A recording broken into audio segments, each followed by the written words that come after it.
Welcome everybody to the virtual seminars in economic theory. This is a series of online seminars held every Thursday at 4 p.m. London time. Today we are very happy to have Wouter Dessein from Colombia, who's going to talk about test optional admissions. His joint work with Navin, Kartik, and Alex Frankel, who is also here with us. We also have as guest panelists Christopher Avery and Ali Lang. Thank you for joining us today. The format is a 60-minute presentation followed by 15 minutes of questions and answers, and we usually stay some more minutes for informal talk at the end. You're welcome to join. During the talk, you can post comments and questions in the Zoom chat. Alex will try to answer them, but if you find it necessary, you can also unmute yourself and address the questions directly to the speaker.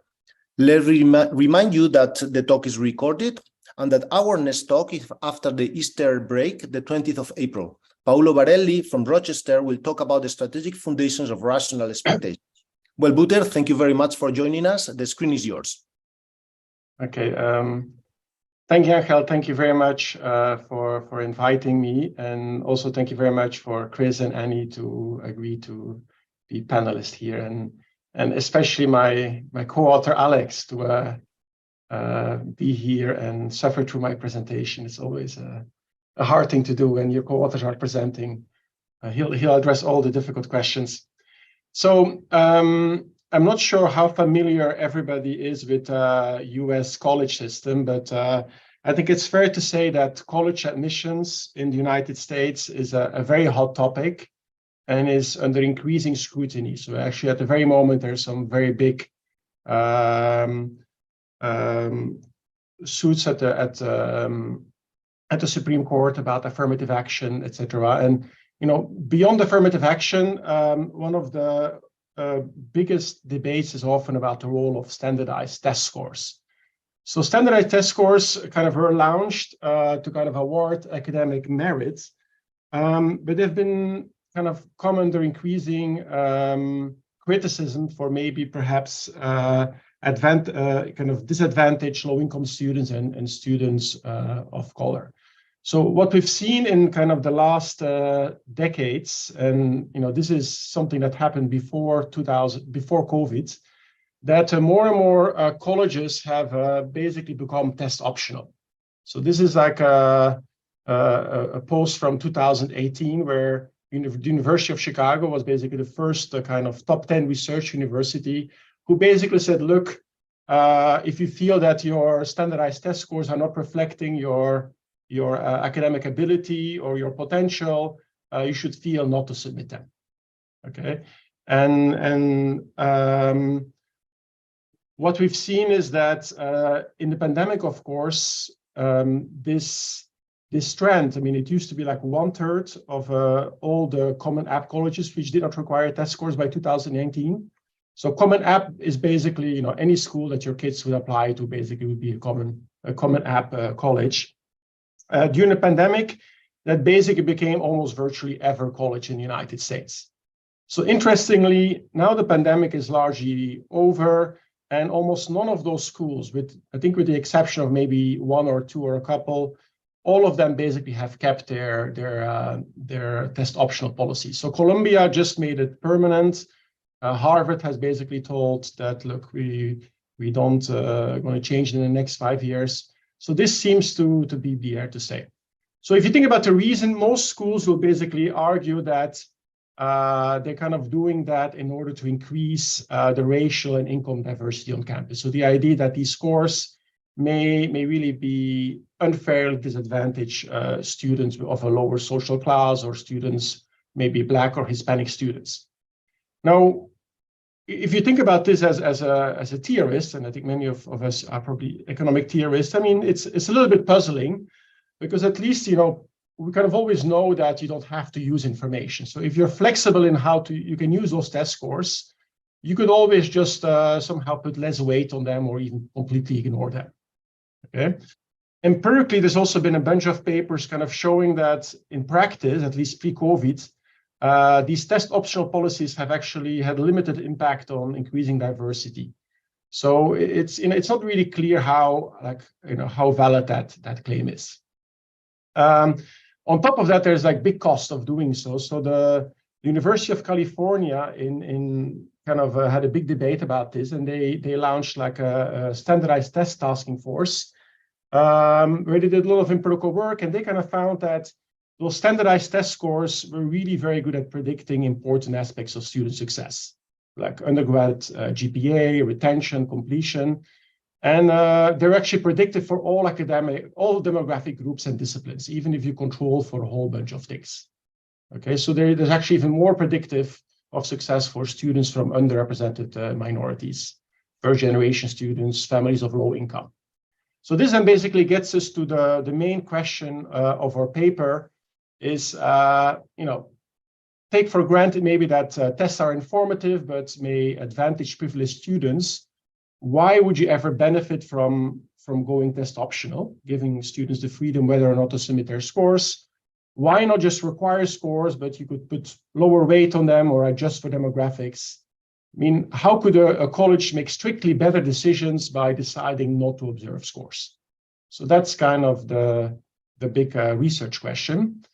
So how we address it is we kind of first look at kind of a benchmark model, a pretty general model, and we formalize like a simple impossibility result, which we don't think is that surprising.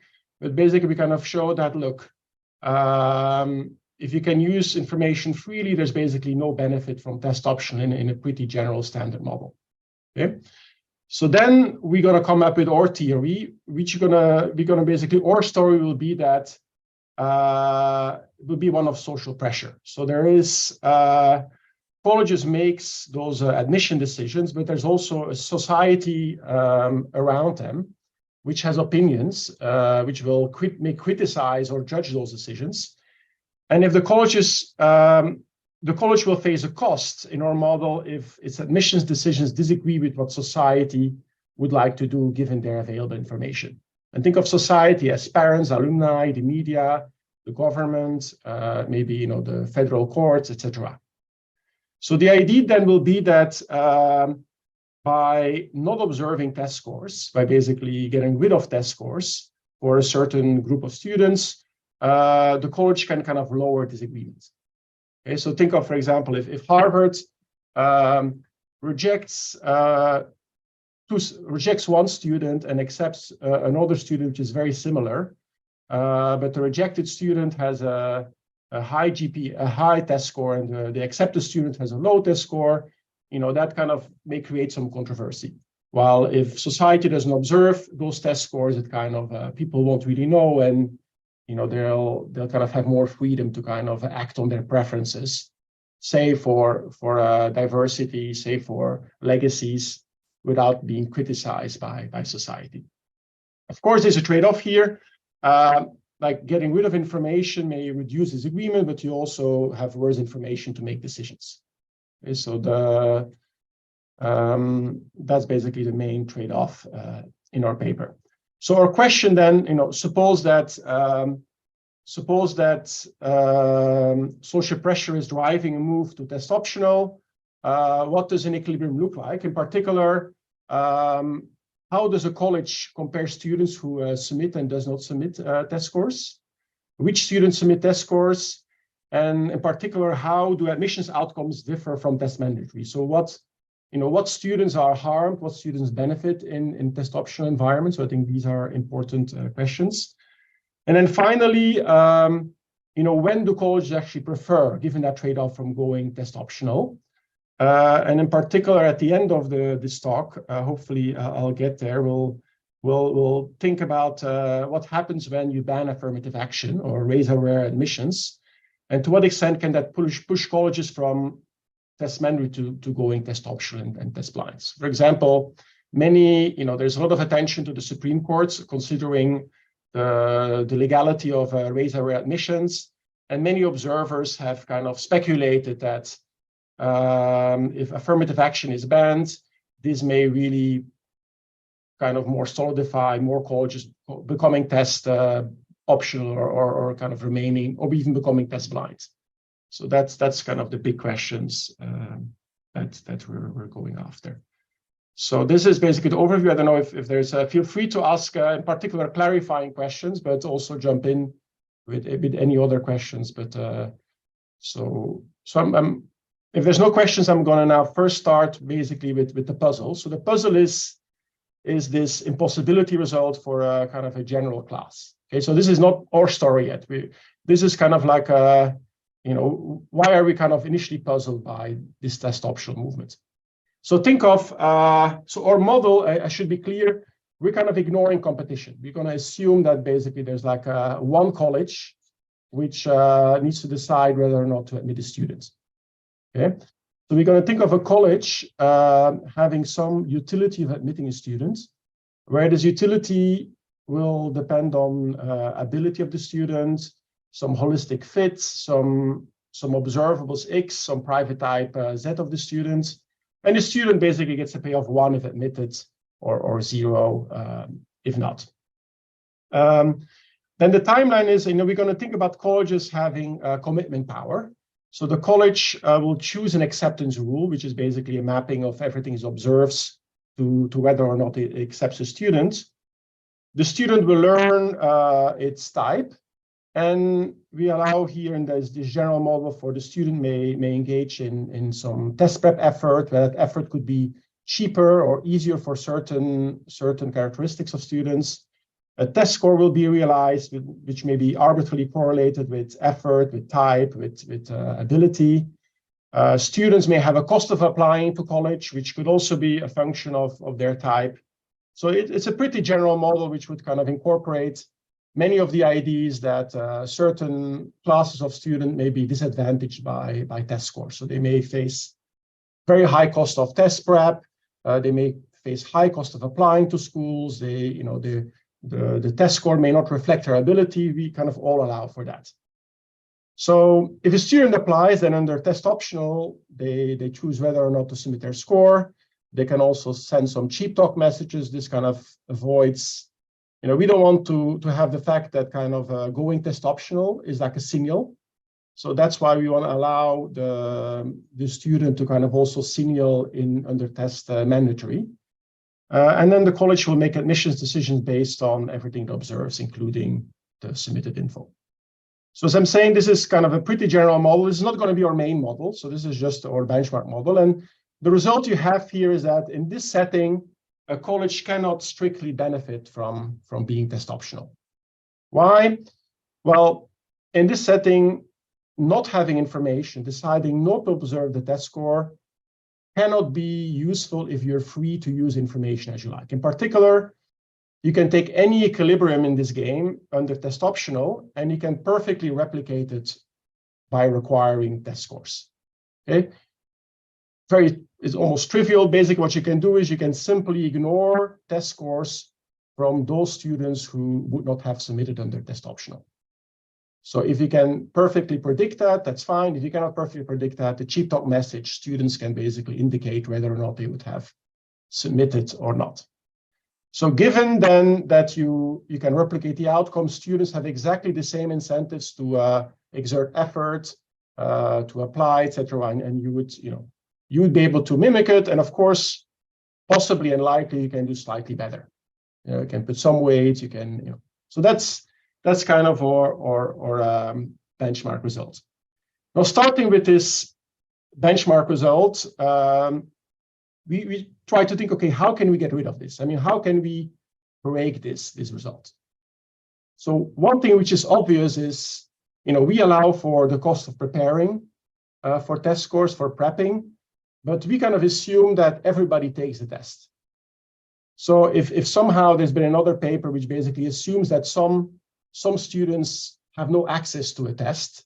So if some students have such high costs, they can't apply. Okay, then there's definitely a trade-off here. So we don't want to totally dismiss those costs, but we don't think they're very first order outside the pandemics. So the SAT basically takes 3 hours. It costs $60. The fee is waived for low-income students. Pre-COVID, 25 US states actually required taking these tests to just graduate. So, we think it would be hard to imagine that this could be like the main thing explaining the move to test optional. So the fact of taking this one test. Now, Maybe more likely would be, things which is very hard for economists to study, such as non-equilibrium or behavioral factors. Okay, so maybe, a college can perfectly replicate the outcomes, but students just don't like to apply to test optional colleges. Or even though the outcomes is the same, if it's, students would study differently, even though they shouldn't really given the outcomes. So again, we don't want to dismiss that, but we're going to, in fact, focus on a third factor, a third category. You could think of colleges may face external constraints. Okay, so the moment that a college gets a score, it's kind of really hard for a college to ignore those numbers. Okay? If test scores are submitted, you basically have to put a lot of weight on it. You cannot just ignore it. Okay, so you could maybe have some behavioral factors that admission counselors just kind of cannot ignore those.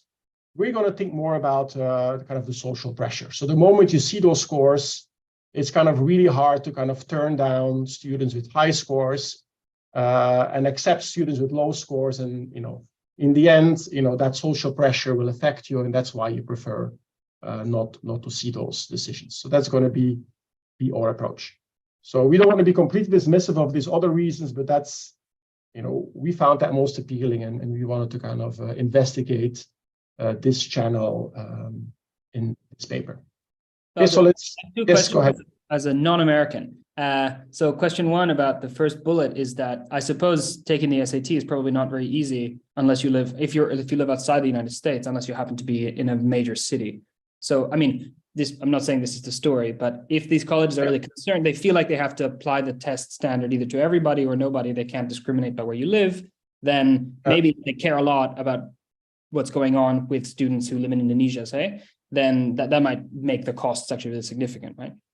Yeah, so definitely I can see that for foreign students, this could be something. So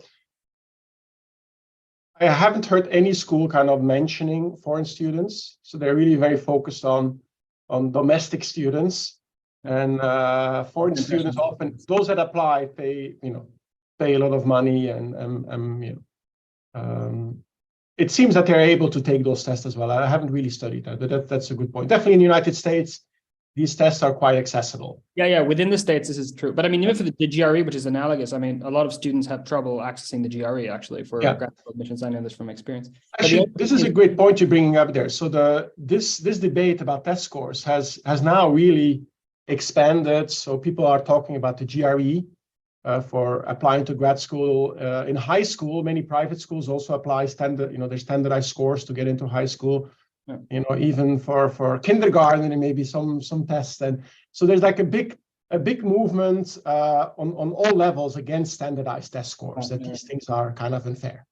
But then I have my second international person question, which is a further puzzle here, I think, is that you're saying there's a big movement, and there is in the United States. But as far as I know, there's no similar movement currently in the UK, for example. And say at the University of Oxford, there are standardized tests that are used for admission to most degrees. And there hasn't been any discussion at all. So of course, social pressure might just be different, but just pointing out that that's a piece of the puzzle is why this is happening in America, not say in the UK or elsewhere at the moment. If that's a great point. I wasn't aware that this was mainly a US thing. I don't know how much diversity is also as much of a focus in the UK. I would imagine it is, but following on from American influence, it is. But less maybe. Yeah. Anyway, so I just wanted to flag it. Thank you. Okay, that's. Can I have another question? Great points. Sorry, can I have another question? Sure. Go ahead. So I always thought that standardized tests are a way to prevent corruption in the admission process, because they are standardized and they are sort of easy to monitor by some sort of external or independent commission or committee or some sort. I think this social pressure, does it fall into that category? I would think it falls, but like say corruption, you could think of wanting to like admit students from rich parents or donors. That could be, it's kind of in US it's legal, so it's like a legal corruption. Not even that. Even within the university, when someone would have to make a decision about the admission. So it's a university monitoring itself or its own agents that make decisions. Okay, so these are great points. So we are not really looking at like agency problems within the college admission process. So we assume that the college can basically instruct its admission officers to behave in a certain way. So it can instruct them to ignore information, or it can instruct them to put weight on information. So if anything, if there's such corruption, it would be even more a reason to use test scores. So I see your point is test scores are good to learn about ability, but they may also be good to kind of deal with some agency problems. That's exactly the point. Yeah. So the cases where I know when test scores were introduced at the national level and so on were precisely to solve the quality problem, the agency problem. Yeah. So I think it would apply in our model if there's a problem between the college and broader society, where the university is maybe corrupt in some way, in a sense, and that's why they like to go test optional, because they under less scrutiny for their decisions. Okay, so let me start maybe with an example. So the example looks at a student which has some observables, X, say some GPA, and whose test score is uniformly distributed between 0 and 100. So here think of a reduced form utility function where the test score enters directly in the utility. So rather than microfounding it based on some singular ability. And think of society having a bar for acceptance of 40. So whenever the test score is above 40, society would like to accept that student. So basically, society has a benchmark utility of 0 for admitting. So it would like to admit all the students which are above 40. Now, think of two cases of disagreement. First, think of the college is less restrictive than society. So there's a lot of talk about fencers, which are very popular. So think of X being a fencer, and the college would like to accept any fencer with that particular GPA, regardless of test score. Basically, their utility is just T, and T is between 0 and 100. Okay? So an alternative case would be where the college is more restrictive than society. So Navin and me, we both have kids that go to school in New Jersey. It's lots of students, so it's kind of not exactly something which is very sexy in the admission process. So think of, they would like to, if you're from New Jersey, they would like to at least have a score of 70 before you get admitted, rather than 40. So they are more restrictive for New Jersey students. And I think I think Alex, you also went to New Jersey to school, or you grew up in New Jersey. Grew up in New Jersey, yep. Yeah, so that's kind of our choice from New Jersey. It's kind of like a pretty, we're very biased in this paper. So think of, the system is kind of stacked against New Jerseyans by the college. So if you think now at the social pressure, the college will face social pressure whenever it takes a decision that society disagrees with. Okay, so in particular, whenever it rejects a student whose expected test score is above, when it rejects a student whose expected test score is above 40, it's gonna has a disagreement, which is basically the utility to society of that student. Okay? If you accept a student whose score or expected score is below 40, society would like you to reject that, and your disagreement with society will be proportional to basically the disutility that society gets. Okay, so you can see in this graph, the cost of rejecting is nothing until you get to 40, but if you start rejecting students with scores above 40, you're going to have a higher and a higher disagreement cost here. The blue line is if you accept students with the scores below 40, you're going to have a disagreement cost. In particular, those with the very low scores, if you accept students above 40, there's no cost because you're aligned with society. So that's kind of the magnitude of your disagreement cost. So now look at what happens if you're less restrictive. Like think about the fencer. Okay? If you would like to accept all the fences regardless of score. If you do that, then in expectations, under test mandatory, your disagreement cost will be this blue triangle here. That's the expected disagreement cost with society of rejecting of accepting all fences regardless of score. If, however, you go test optional, then society and also you will never see the score. And in expectations, the fencer will have 50. So in expectations, society actually would agree with your decision. So society, not seeing a test score, would like you to admit that fencer, okay? Because in expectations, it gets a utility of 10. So you're agreeing, and basically you can accept all the fencers without having any disagreement with society. So the logic, of course, is pretty obvious. Basically, if you look at accepting here, if you don't see information, you're basically pooling the students that society would like to reject with those that society would like to accept, and that pooling basically helps you to reduce disagreements. Okay.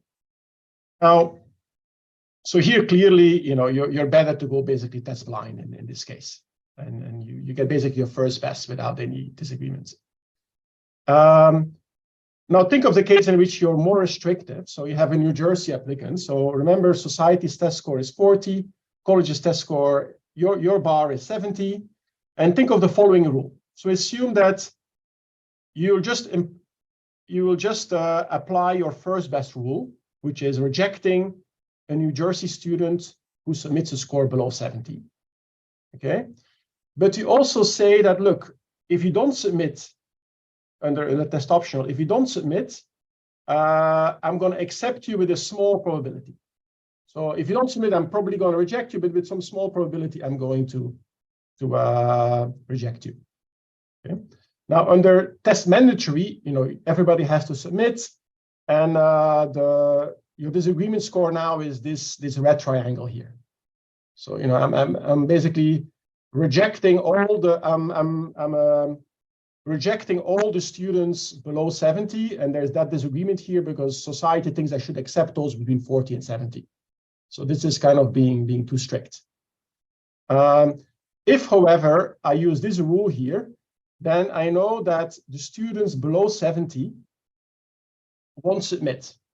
Basically, I'm pooling all the students below 70 not to submit, and society will just see, look, these students below 70, I don't see their score, and expectations, they're 35. So in expectations, the student who does not submit the score should be rejected. So again, by using this rule, only a student with scores above 70 submit under test optional. So society expected utility of a non-submitter is -5. So society would agree that, hey, if people don't submit, they don't deserve to be accepted. So again, here, by going test optional, you manage to implement your first best decision rule, and society is kind of completely fine with what you're doing. Okay, so that's kind of the logic of the paper. So you can think of basically going test optional as like a way of information design. You're going to pool a whole bunch of students. Some of them society would like to accept, some of them society would like to reject. And by pooling those students, you basically reduce disagreements with society. So notice society is Bayesian. Society judges the colleges based on available information. But for a given decision, I can reduce disagreement via information design. And the logic technically is that this disagreement cost is convex, and there's the benefit of pooling there. And those of you familiar with information design will kind of understand the logic here. So to sum up, fixing an admission decision, hiding test scores always benefit myself, because I can at least weekly kind of pool students and have less disagreements. Of course, you want to see the test scores to make better decisions. So there's a trade-off between better decisions and more disagreement. And that's basically what we're studying more generally. So that's Annie? I like this argument, but I'm wondering how specifically this is about test scores. So could I take that variable you called T and reframe that as GPA and predict from this that we should also see schools going GPA optional, right? Which I think is something we don't see. Like, do we think that there's more disagreement about test scores and that's what's driving this variable as the one that people are focusing on? Mm-hmm. I think that's actually a great point. So yeah, in general, I think your point is correct. You know, probably GPA could also be biased towards certain groups, and you could also use that. You know, our model is kind of silent on why are we using, you know, are we going test optional on standardized test scores and not on GPA? So we're not looking into that. But I think it's a great point you're making. In particular, you know, the best thing you could do is just to ask for no information. Right. You know, I don't want to see any scores. Then I have complete freedom to act on my preferences. Let's say, so think about, for example, my preferences are about you belonging to certain groups. Okay, so there are certain groups, and then there's all measures of academic performance, such as GPA, such as test scores, all kind of other stuff. If I just say, look, I don't want to see any information on anything about academic ability, then they'd say society doesn't care about any of those groups. Society will be indifferent, completely indifferent as to what students you accept or not. And you can just completely act on your preferences over groups. At the moment that society can see scores or see measures of ability, they may start disagreeing. Why are you admitting people from one group and not another group, even though they differ in scores? Yeah, I think it's a more general point. I agree with that. Mm-hmm. Okay, so let's go to the model. So the model, as I said, is kind of like a simplified version of the general model I presented earlier on. So we still have one college and one student applying to a college. Okay, the student has some observables.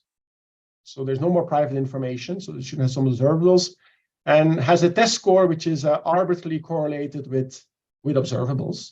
So it could still be that, you know, certain socioeconomic groups have lower test scores or etc. So you could have that story. To focus on social pressure, we're ignoring application costs, we're ignoring test taking costs, but you know, we do allow test scores to be related with the characteristics of the students. And again, the college will decide to accept or reject based on the utility it gets from accepting the students, where the rejection utility is normalized to 0. So notice here in this formulation, two things that we're kind of letting the test score, we have like a reduced form utility function on test scores, rather than microfining that based on some inference problem over ability. So that kind of simplifies the analysis. And we also assume that test scores enter linearly. So this makes it kind of easy to deal with uncertainty. So that means that we can easily think about what happens, you know, if we don't observe the test score, but we just know the expected test score. But otherwise, we allow the test score to interact with observables in how much weight we put on it.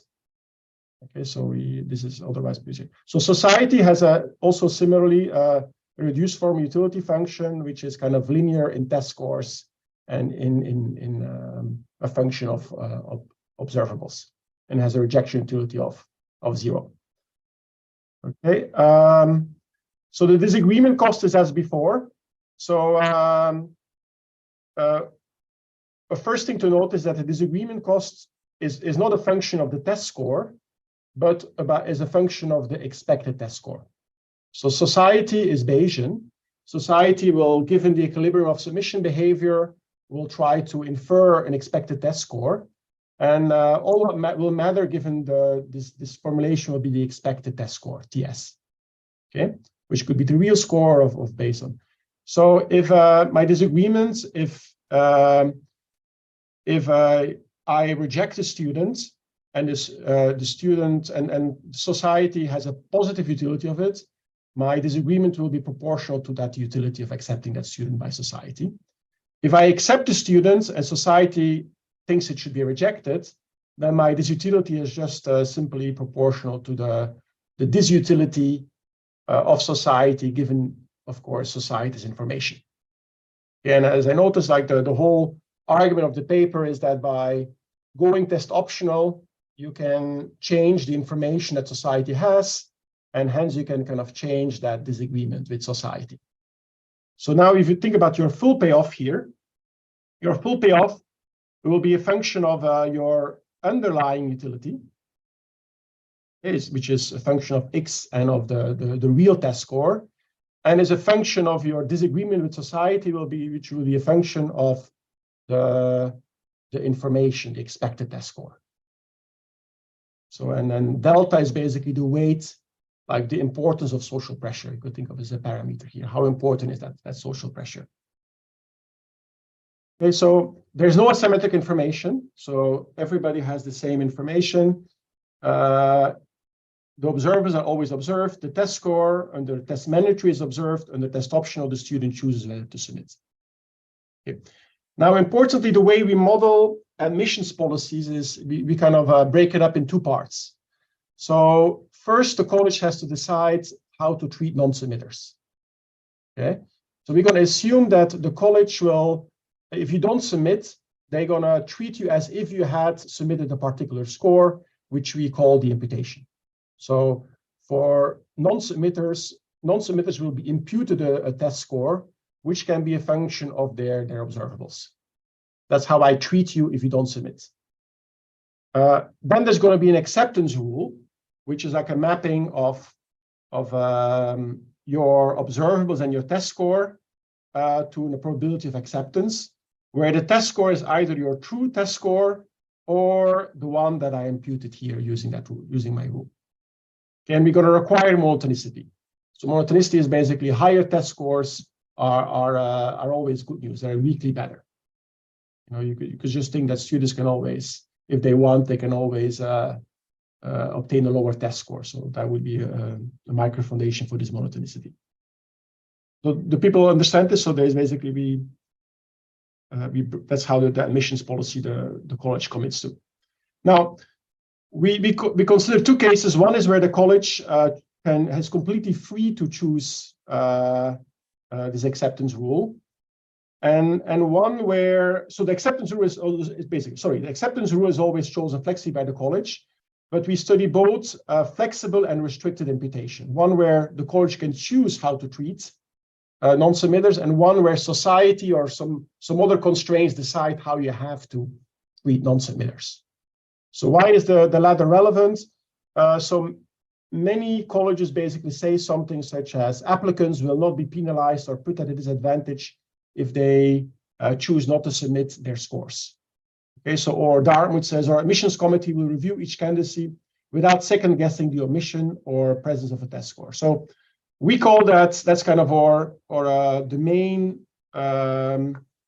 the main kind of restricted imputation we focus on. We call that no adverse inference. So basically, we're going to impute the score, which is the average score given your observables, but we're going to ignore the fact that students who don't submit actually tend to have lower test scores.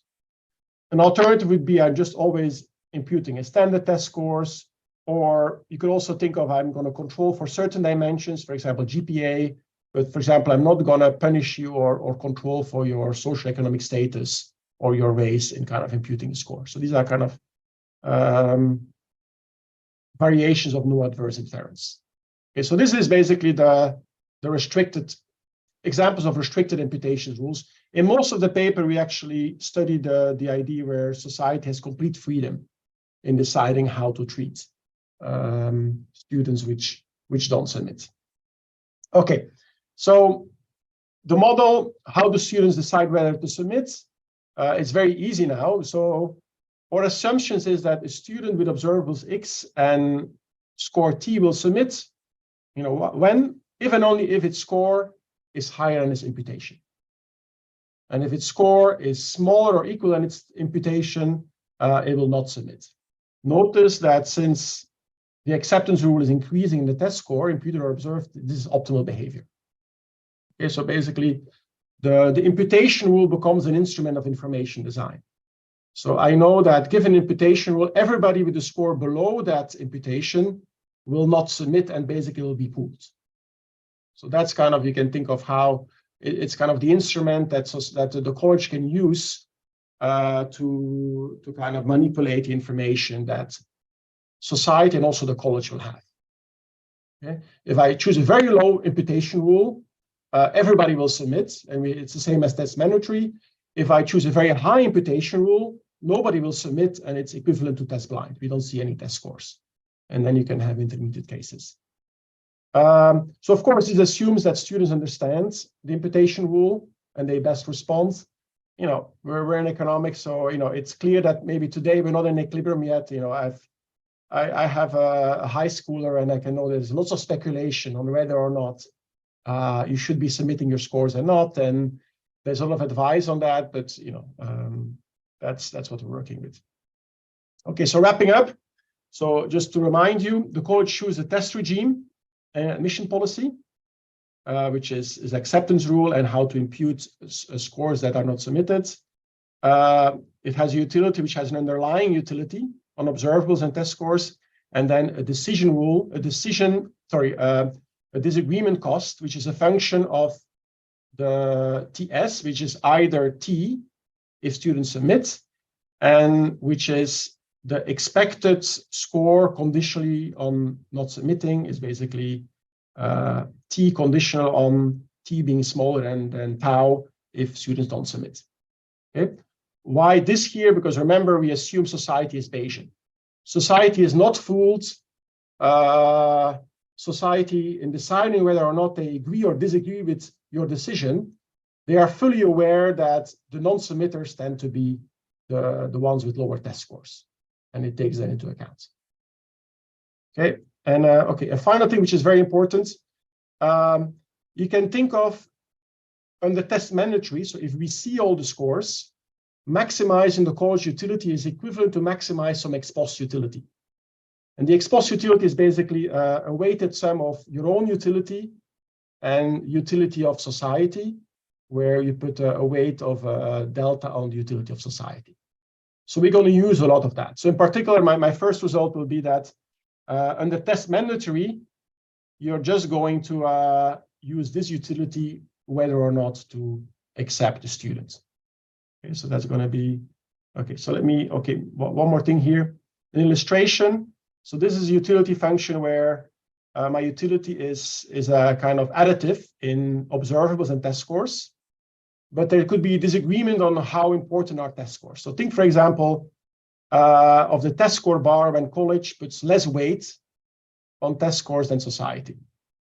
Okay, so what you see then here is, so the blue bar is my test score bar for the college. So depending on observables, I'm going to accept you if your score is above the blue bar. The orange bar is the test score bar for society.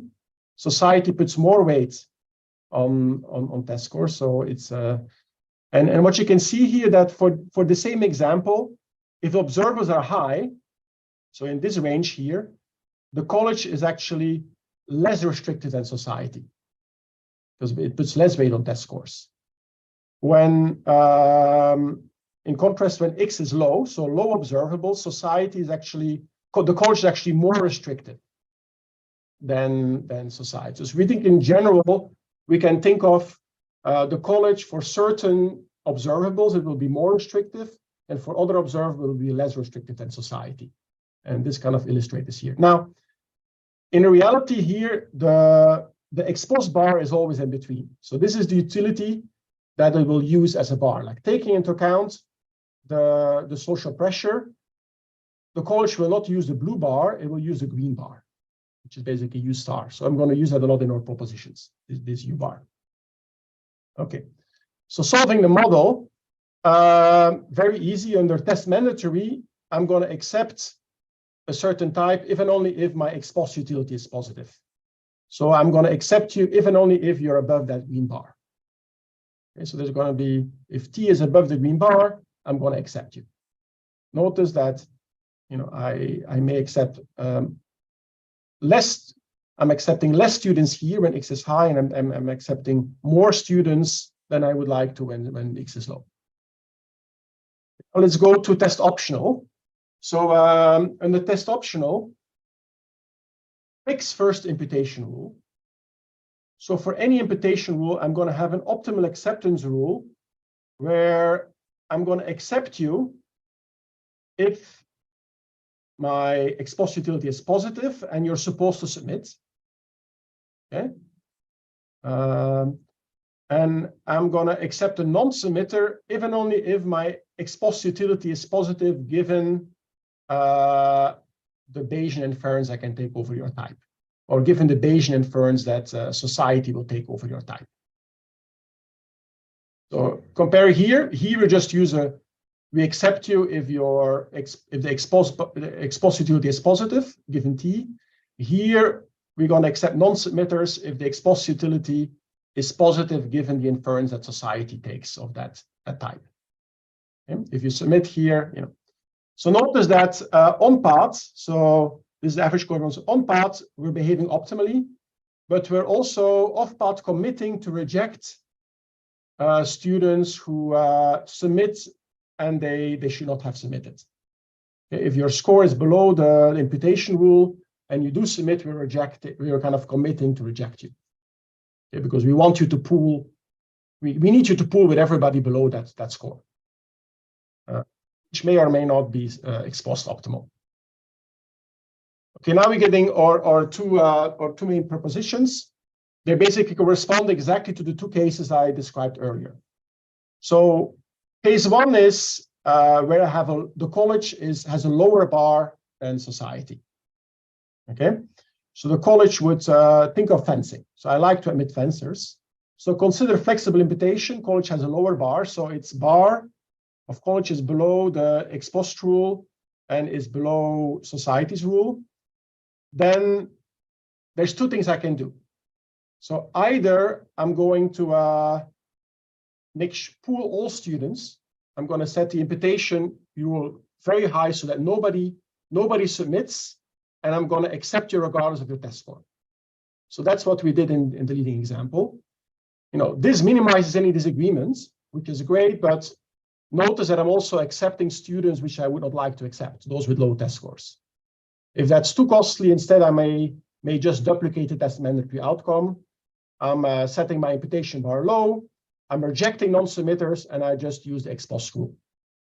Okay, so basically what you see here, if I have a lower bar than society, I'm going to accept weekly more students than in the test optional. So at observables where the college has a lower bar, students are better off. So either we replicate it or we're just going to admit all the students.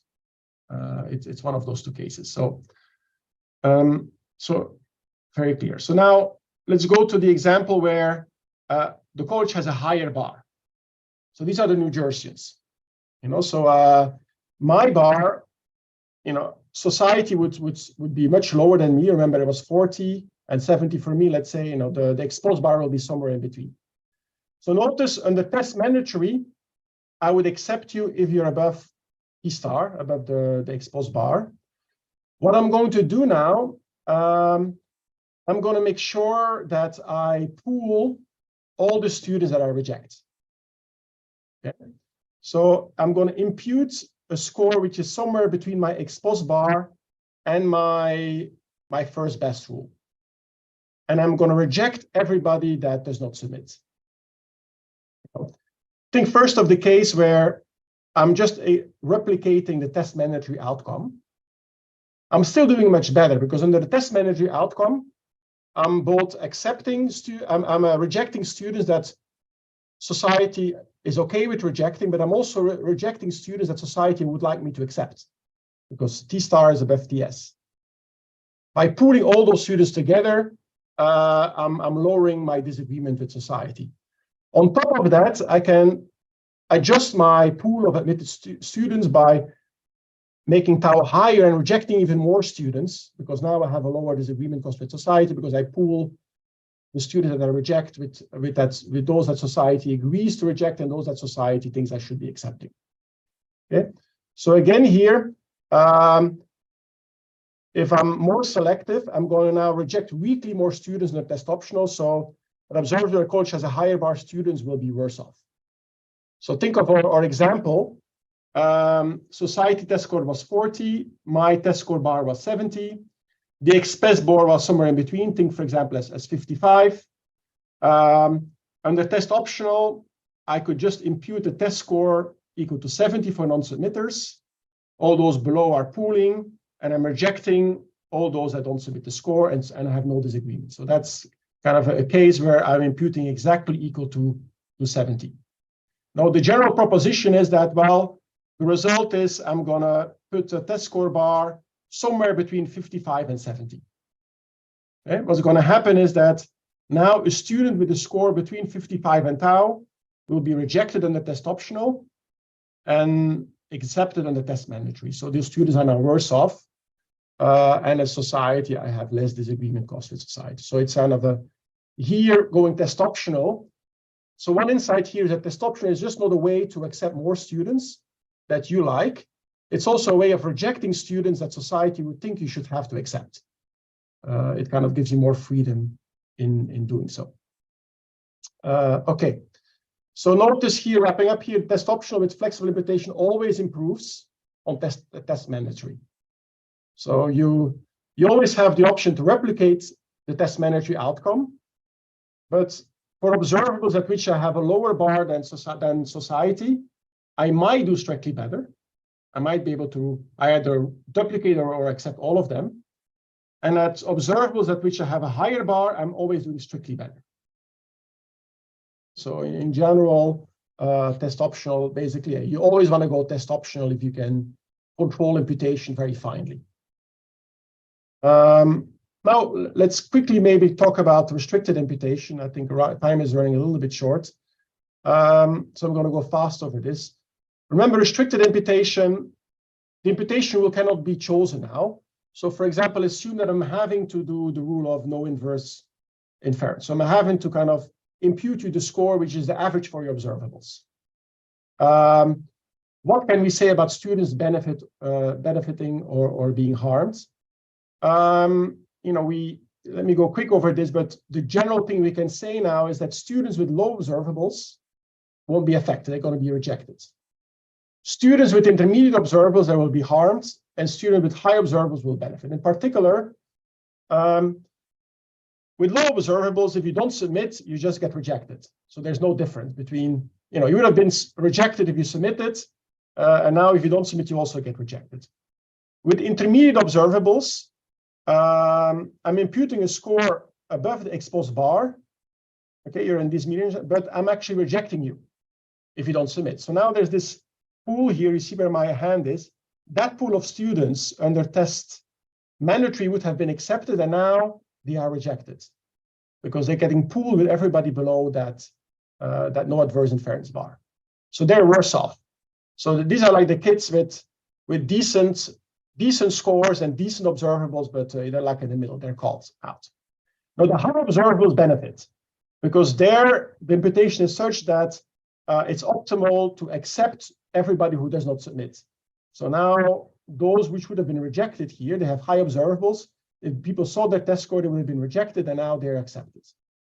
So that's kind of an intuitive result, and you know there's some technical stuff here, which you can look at the paper. So what do we have here? With flexible imputation, students where the college has a lower bar, where the choice is less successful, they benefit. Students with restricted imputation, students with good observables benefit. So interestingly, these two things go in the same direction if the college puts less weight on test scores. If you think like the benchmark is that somehow colleges put less weight on test scores than society, we have the same predicted kind of reversion. And if you look at, let's say, Pew surveys, we do see that society tends to put much more weight on test scores than, you know, they think it's really important relatively to colleges.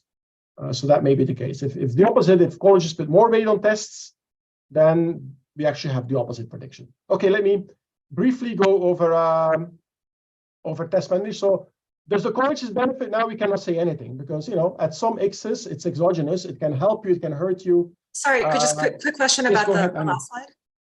About the last Yeah. slide. So Yes. is the implication of the second bullet point that going test optional with restricted imputation would actually go against the stated goals? Because so good observables I'm interpreting as students from good places with probably higher income, and is that the we definitely don't see it that way.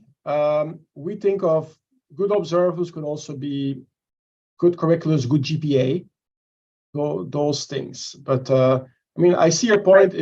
If those things are also reflective of, your point is, look, GPA may also be reflective of socioeconomic inequalities, and etc. And then it could go. I guess just more explicitly, right? So for diversity goals, if you think that being part of a minority group correlates, like if the Bayesian prediction based on those observables. Oh, see. Okay, so this is great. So it depends what type of no adverse inference rule you apply. So if you use the one, remember there's one which conditions on all observables, and one which conditions on observables such as GPA, but not on income, not on socioeconomic status, not on race, which is probably the more relevant one. I think it would be illegal to do that. Then I think it would probably help those students. Got it. Yeah, okay. Actually, I found that super interesting, that that choice, because in a sense, you're deciding how to partition the population. Yeah. So maybe here it would be useful to kind of go to, or what we're assuming is that good observables, XQ, are kind of increasing. The bigger your observables, the higher is utility. So both the utility of the college and society, I think there's like a typo here, are increasing, in the observables. So there's like a path of observables paired by Q. So, but this could also be raised. So for example, maybe society and the college kind of like the fact that you're a first generation student, so their utility goes up. So that would be fine with that. Or even if you're neutral, it would be fine. But we also assume here that the distribution of test scores is also MLRP increasing in Q, in observables, either at least weekly. So maybe, if this is not true, then our result does not hold. So we're assuming, and then this is the no adverse inference that the imputed score is also increasing in Q. So that's what you can see here in this graph here. We kind of assume that as the observables increase, your imputed test scores are at least weekly increasing. So maybe I'm almost over time. Let me just at least 5 minutes talk about, since we had some questions during the talk, let me at least 5 minutes talk about test optional. Sorry, about the ban of affirmative action. So an extended example, a heuristic imputation, we look at a ban of affirmative action. So here we assume that we're going to take a restricted imputation in the sense of test blind. We're going to assume that everybody, if you don't submit, we just treat you as being, incredibly good, so nobody submits. So that's test blind. So think of college and society agree on tests and an observable dimension. So there's like no disagreement about the value of, say, GPAs and about your tests, but there is disagreement about a binary variable, which could be red or blue, which is like your membership of a certain group. And the college prefers blue over red. Society doesn't care what group you belong to. Okay, you could think of, then there's a binary test score, which is either 0 or 1, where an average group score may be different by group. For example, Blacks, Hispanics, tend to have lower average SAT scores than whites or Asians.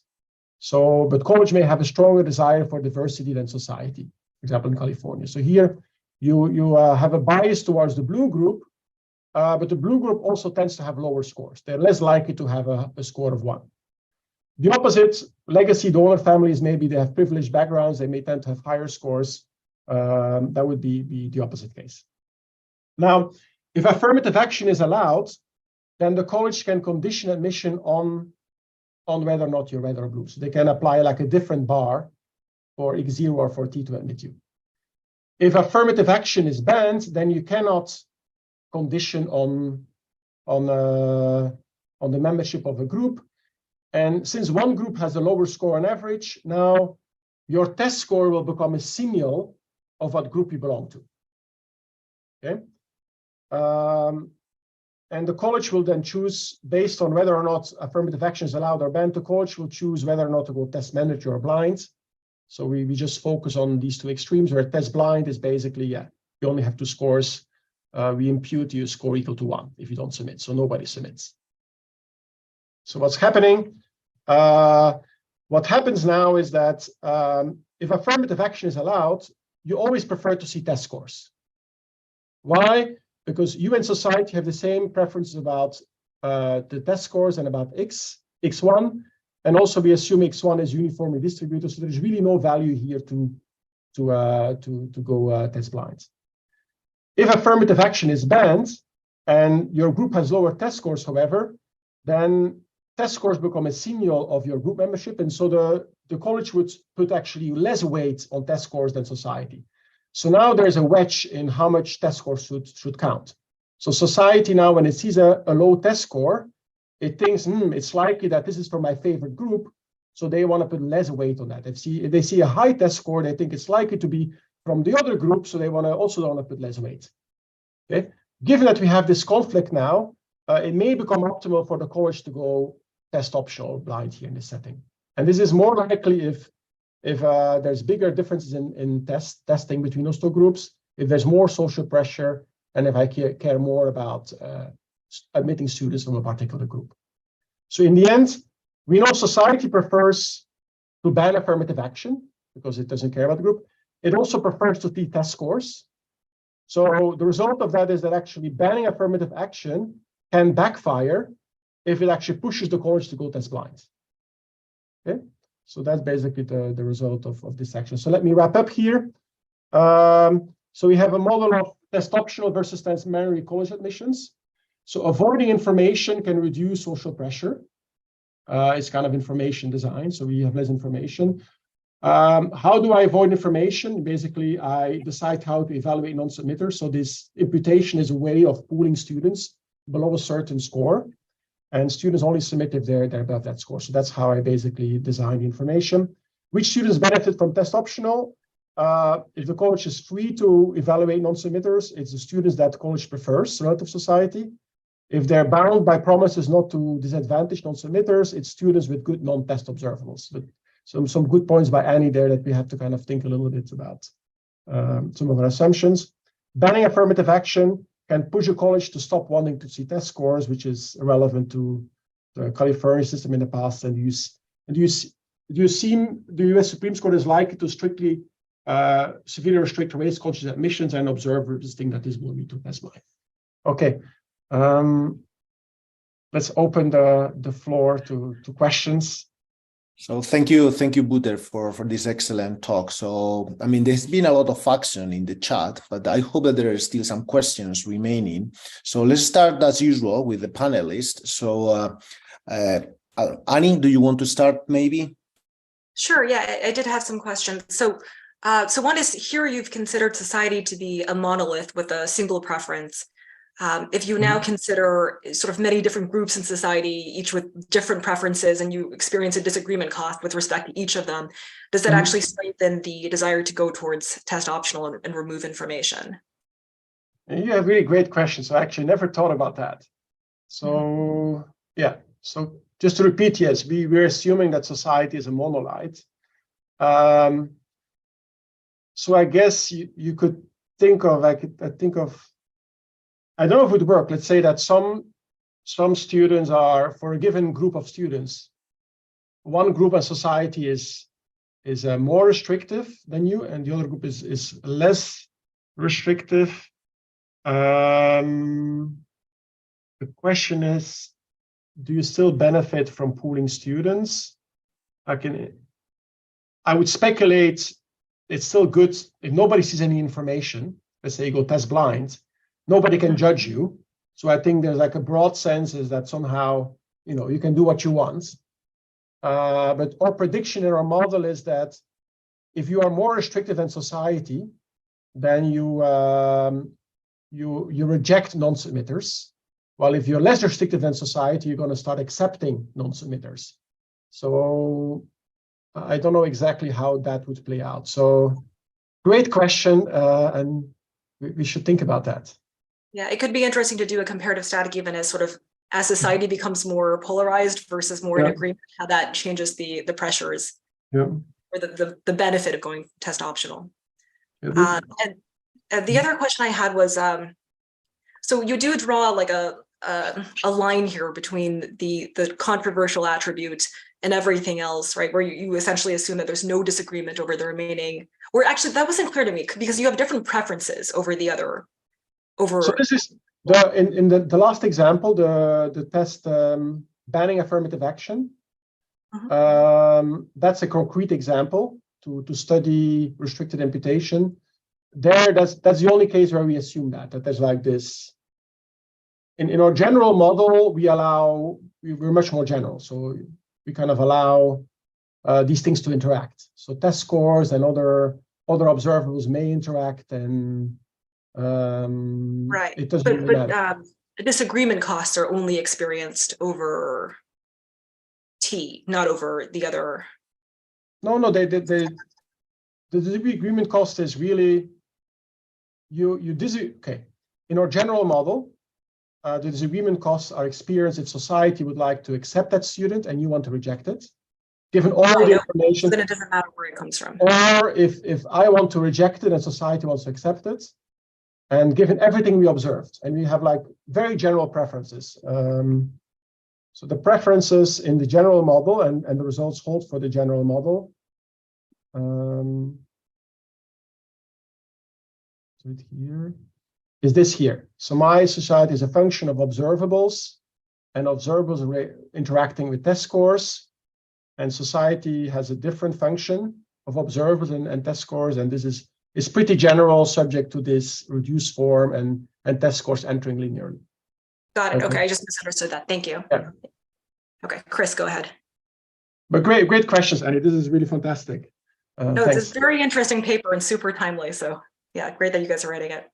Thank you. Yeah, I also have a couple questions. So the first one, the traditional conventional wisdom about test optional policies is that they enable colleges to admit students with relatively low scores without being penalized in their rankings.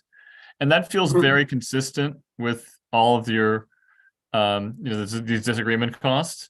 But my question then is, have you thought about the information that is actually available to society, and maybe it comes through the college rankings, about the admissions decisions, which is typically about like something like the interquartile range or the average SAT score, ACT or SAT scores of people admitted, but not about individual decisions.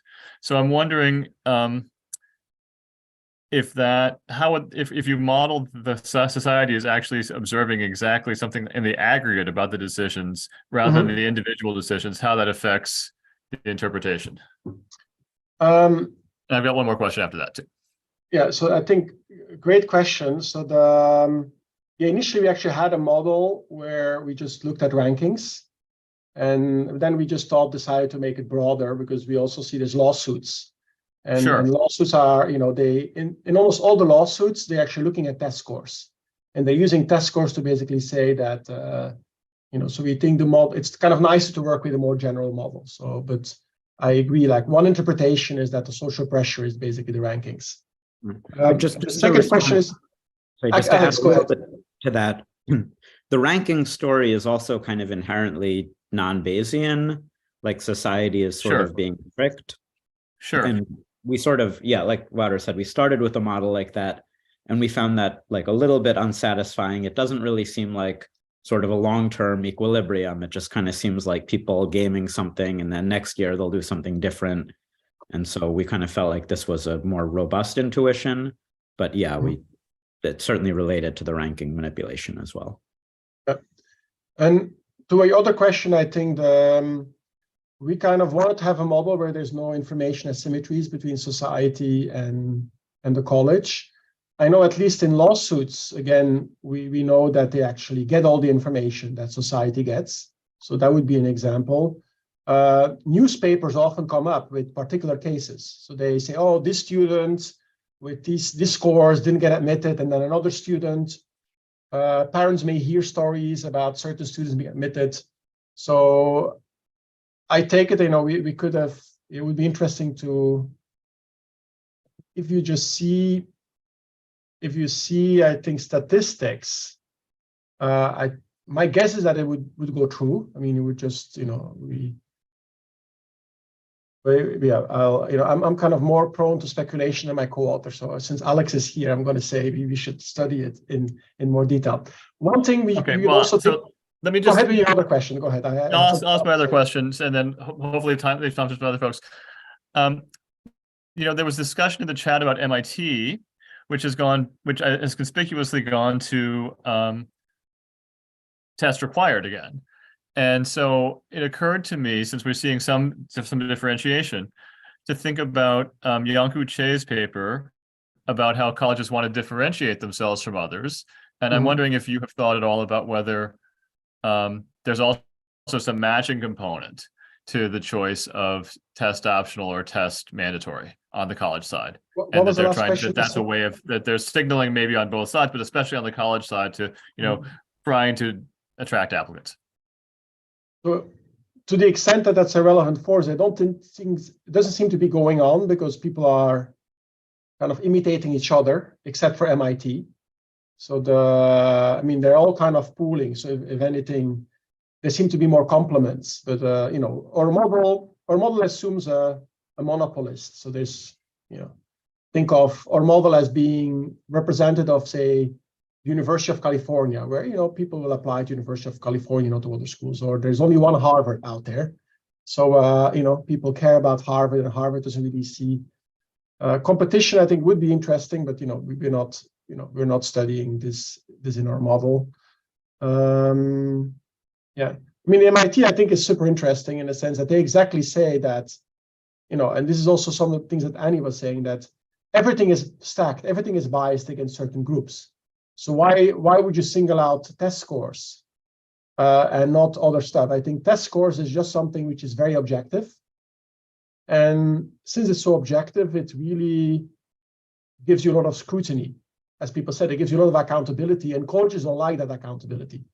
So I think our story is really, they choose test scores to ignore because that's really what makes them accountable.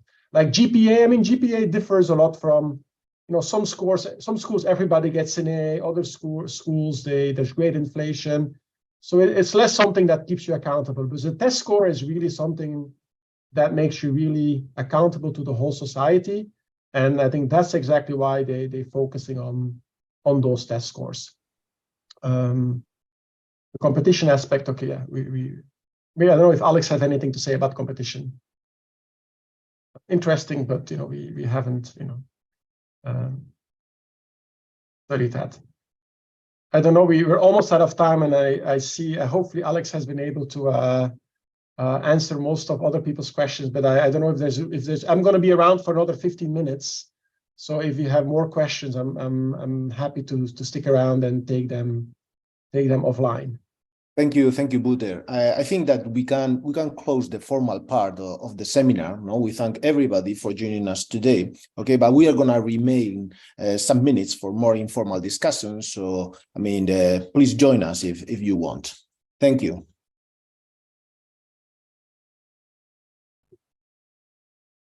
And let me just say